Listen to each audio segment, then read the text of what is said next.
Good day, everyone. Today I will discuss inventory valuation methods, specifically FIFO and LIFO, and how they are used in real business situations. So, what is inventory valuation? Inventory valuation is the method businesses use to determine the value of goods that are sold and the goods that are still remaining in stock.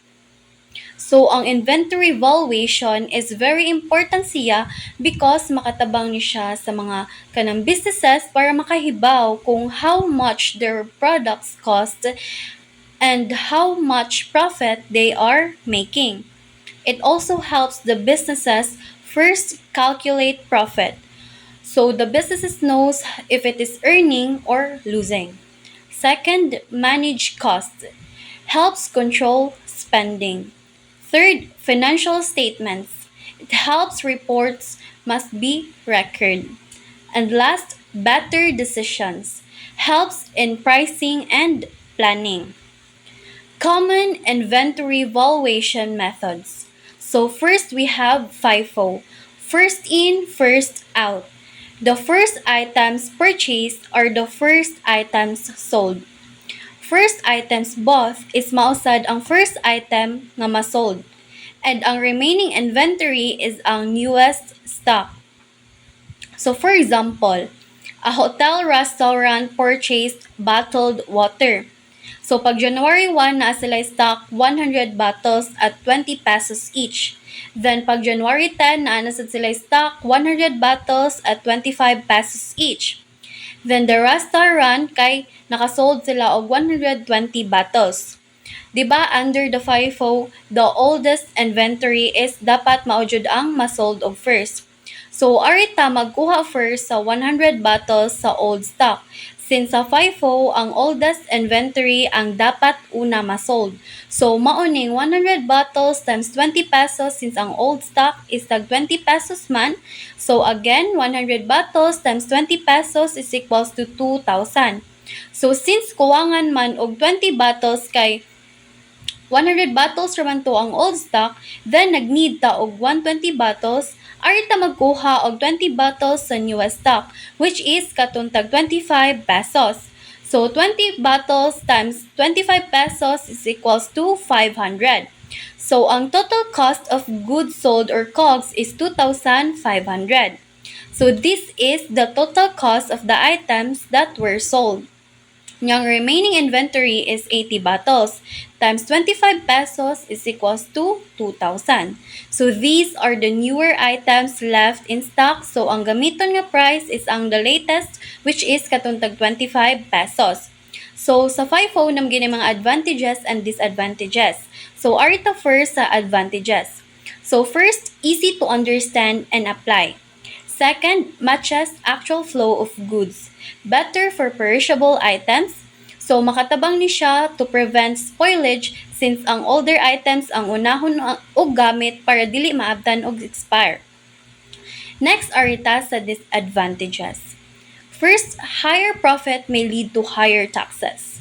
So ang older items is usually kay mas cheaper jud. So dako ang profit so mo increase sa jud ang taxes. Next, cost of goods sold may appear lower during inflation. Next, we have LIFO, the last in, first out. So, ang LIFO, bali sa di siya sa FIFO. Kay ang kaning LIFO, kay the newest items purchased are the first ones sold. So, for example, mag-use lang ta og same example sa FIFO.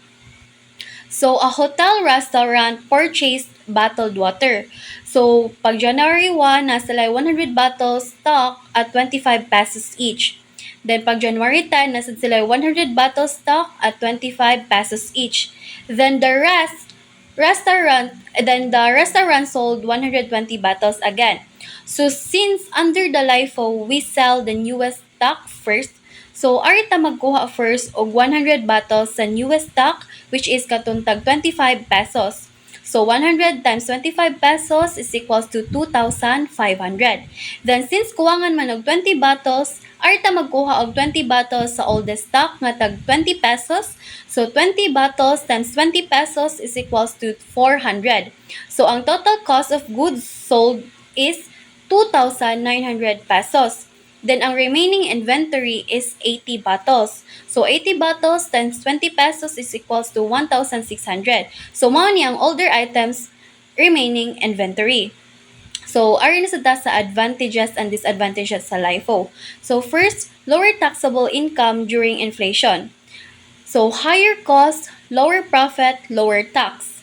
Next, matches recent cost with current sales. So more realistic siya when it comes to changing in prices. So arin na sad ta sa disadvantages sa LIFO. So first, we have inventory value may become more difficult to manage. So lisod na siya i-track kung unsa nga items were bought in different prices, and if i-apply ang LIFO is mas mulisod siya og samot. Not ideal for perishable products. So if perishable food niya ang newest items ang isold og first, which doesn't make a sense para sa mga goods nga dali era ma-expire like sa foods. Now let's compare the FIFO and LIFO so we can clearly understand their differences. So in meaning, in FIFO, the first items we buy are the first ones we sell man. While in LIFO, the last items we buy are the first ones we sell. So basically, FIFO old stock first, while the LIFO is new stock first.